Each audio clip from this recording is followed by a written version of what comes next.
పతంజలి మహర్షి గారు, the great Patanjali మహర్షి గారు design give to the Indian people. మన ఇండియన్ యోగా అంటే అంత క్రేజ్.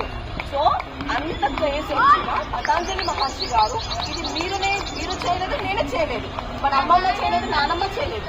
5000 years బ్యాక్ పతంజలి మహర్షి గారు డిజైన్ చేసి ఇచ్చిన గొప్ప విద్య యోగ విద్య.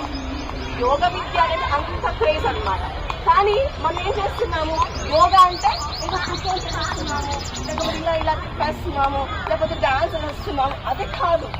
యోగా అంటే ఫర్ ఎగ్జాంపుల్ ఒక డయాబెటిక్ పేషెంట్ వచ్చాడు. ఆ డయాబెటిక్ పేషెంట్ కి ఎలాంటి యోగా చేయాలి, ఎలాంటి ముద్ర చేయాలి, ఎలాంటి ఖాయన చేయాలి, ఎలాంటి క్రియ చేయాలి, అది ఇంపార్టెంట్. ఫర్ ఎగ్జాంపుల్ ఒక ఎంబీబీఎస్ డాక్టర్కి వెళ్తారు, మీరు వెళ్తే ఏం చేస్తాడు ఆయన, అచ్చా ఈయనకి డయాబెటిక్ ఉంది అనేసి మెడిసిన్ ఇస్తాడు. డయాబెటిక్ కి థైరాయిడ్ మెడిసిన్ ట్రీట్మెంట్ కదా, ఇది కూడా అంతే. That is called as intake medicine, is called as alternative medicine.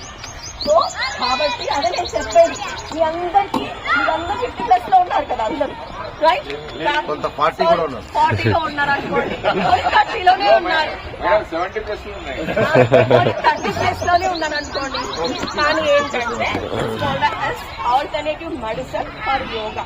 So ఒక డయాబెటిక్ కి డిఫరెంట్ యోగా ఉంటుంది, థైరాయిడ్ కి అర్థమైనా? Thank you very much. So మనం